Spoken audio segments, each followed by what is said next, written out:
This is Jose Merino, Editor-in-Chief of the Neurology family of journals. The Neurology podcast provides practical information to neurologists and other clinicians to help them provide better care for their patients.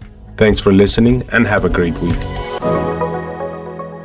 Hi, this is Shuvro Roy from the University of Washington, and welcome to today's Neurology podcast. Today, we will be discussing giant cell arteritis, GCA for short, a systemic vasculitis, which can be associated with many neurologic deficits, including optic neuropathy, cranial neuropathy, and stroke. GCA has classically been treated with glucocorticoids. However, this of course leaves patients with many side effects and risk of return of disease activity once patients are weaned off therapy. And so today we have the pleasure of being joined by Daniel Blockmans, an internist from the Department of Internal Medicine at University Hospital Gasthuisbergen in Belgium, on the recently published Select GCA Phase 3 clinical trial on the use of Upadacitinib in the treatment of patients with giant cell arteritis. Daniel, thank you for joining us. Thank you. My pleasure. Daniel, could you give us a refresher of what neurologists should know about giant cell arteritis? How would you describe it? Giant cell arteritis is the most frequent of the vasculitides. It's something which only happens in patients older than 50 years of age. It's quite frequent. It depends on the geographical location and genetics, of course. In the northern countries, I think about 1 in every 100 or 200 patients older than 50 years of age will eventually get giant cell arteritis. I presume that every neurologist knows that it can give a headache and ophthalmic complications. We as internists see patients with giant cell arteritis, for instance, with fever of unknown origin or lose weight. So there are typical symptoms like headache, vision loss, jaw claudication, but also many atypical symptoms. Of course, polymyalgia rheumatica can also be involved. In about 50% of patients have joint polymyalgia rheumatica, but also very atypical presentations like fever, weight loss, or just an raised sedimentation rate can be due to giant cell arteritis. That is helpful context. I think we all remember in medical school when we're taught the classic patient over age 50 or headache and jaw claudication, but the atypical symptoms are helpful to know as well. Can you take us through the unmet needs in the management of giant cell arteritis treatment and how that led to the design of this trial? Well, as you already mentioned in your introduction, steroids can do the job, but they come to cost and many side effects. You have to treat patients with steroids for, at least 1 year. Most doctors will give it for 1.5 to 2 years of duration of treatment. And then when you decrease it, when you taper it down, there is a risk of relapse. And eventually, about half of the patients treated with steroids only will relapse. So this is unmet need. And a couple of years ago, I think in 2017, there was a HIACTA trial with tocilizumab. And tocilizumab is FDA approved for the treatment of GCA. But tocilizumab also has side effects. You cannot give it to patients with diverticulosis, for instance, and diverticulitis is quite frequent in patients of that age. So there was room for another agent, and Upadacitinib appeared to do the job. And can you take us through the design of this trial? I know you looked at, it was a 2-to-1-to-1 ratio and multiple doses of Upadacitinib. Could you take us through the main findings of the study? It was a very large study. It was 428 patients were enrolled in 100 sites in 24 countries. So the ratio was 2-to-1 randomization. Half of the patients got 15 milligrams of Upadacitinib with a 6-month steroid taper. 1/4 of the patients got 7.5 milligrams of Upadacitinib, also with a 26-month steroid taper. And then the last quarter got 52 weeks of steroids only, which is considered the standard treatment, in fact. So that was how the study was conceived. Of course, it was a randomized blind study. Can you take us through what the main findings were in terms of how patients responded to treatment? I know there was one particular primary endpoint that perhaps you can explain for us, which is the definition of sustained remission for patients through 52 weeks.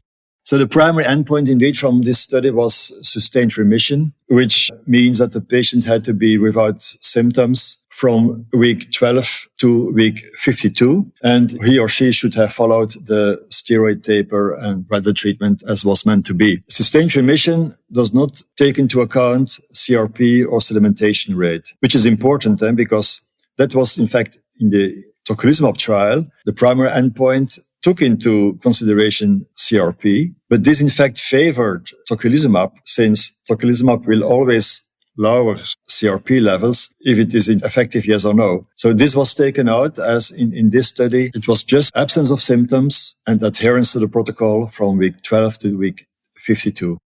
Can you take us through what the findings were? Overall, I saw that nearly half of patients achieved sustained remission in the group that received the higher dose, the 15 milligram versus the 7.5, and of course the placebo dose. And for those of us who may be less familiar with GCA, I mean, how clinically meaningful is that treatment response, especially in the context of the gold standard, as you mentioned, of that glucocorticoid tapering? Well, the SELECT GCA study was conceived as a superiority study. So upadacitinib 15 milligrams turned out to be superior to placebo and 52 weeks steroids. So upadacitinib with 26 weeks steroids was superior to only steroids for 52 weeks. This was statistically significant. So this means that you can easily give the combination with a lower, so a faster downgrading of the steroids than if you would use steroids alone in patients with giant cell arteritis.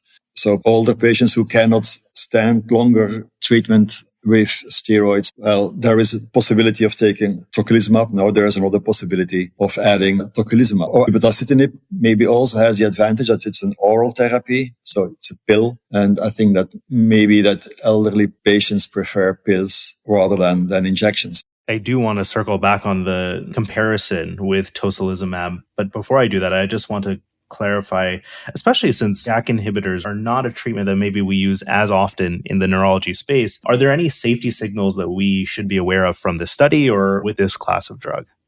Well, in rheumatoid arthritis patients, there have been some safety issues, especially about major cardiovascular events. And of course, in GCA patients, they are even older. So I think that everybody was a little bit afraid that the safety problem would even be higher in this elderly group. But the contrary was true. There were, compared to placebo, no safety issues in terms of major cardiovascular events or venous thrombosis.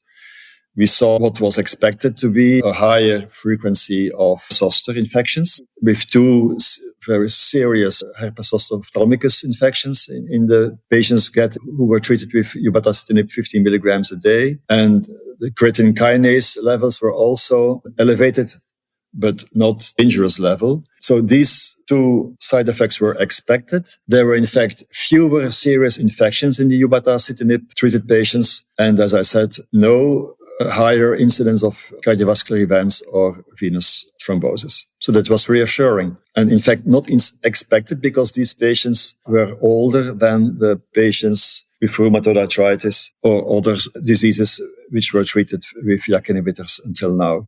Absolutely. And it seems like really the main thing to watch for, to screen for, is the possibility of herpes zoster as an opportunistic infection.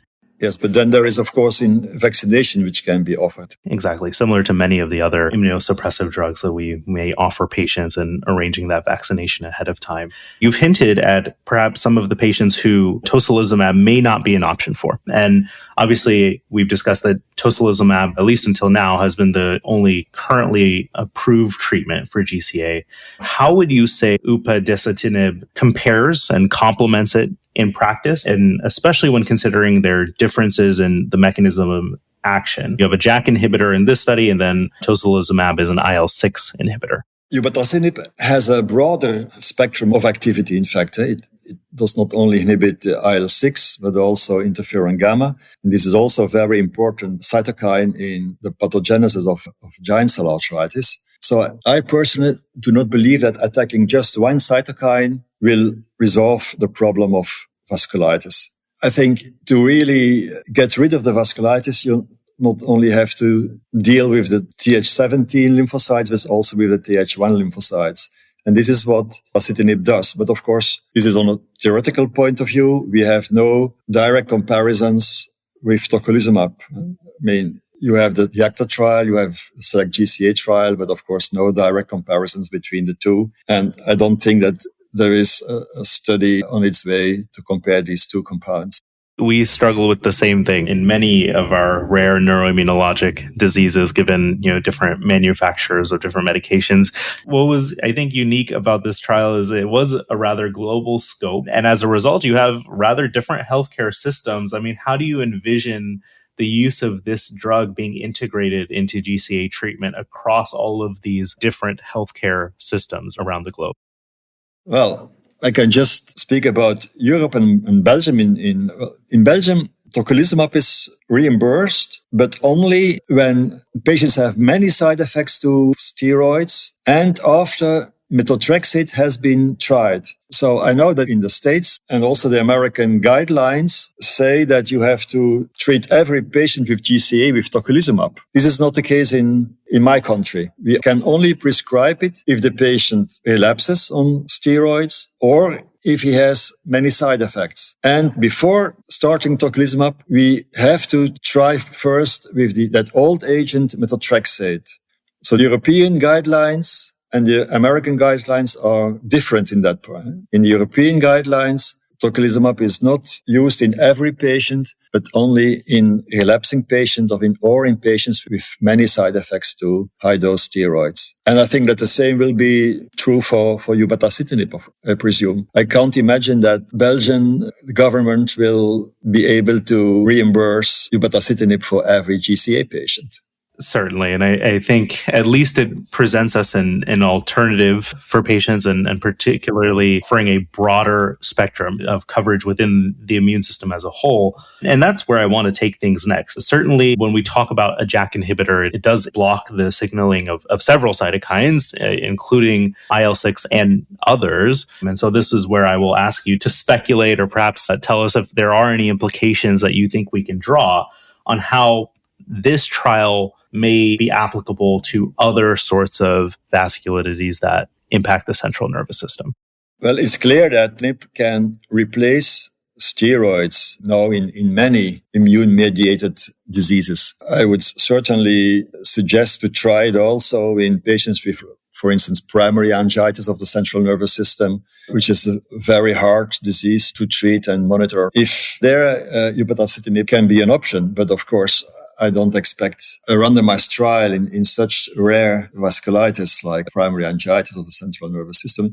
So what we are doing from a theoretical point of view, it might work. I would certainly try it in a patient who has no other option, of course. That is helpful. And as we were discussing, even I feel like I've been having an influx of CNS vasculitis cases and having challenges with what treatments can we really turn to. And at least this is another one for us to think about. Daniel, one final question for you, and there are extension data coming out. What do you think we should be paying attention to?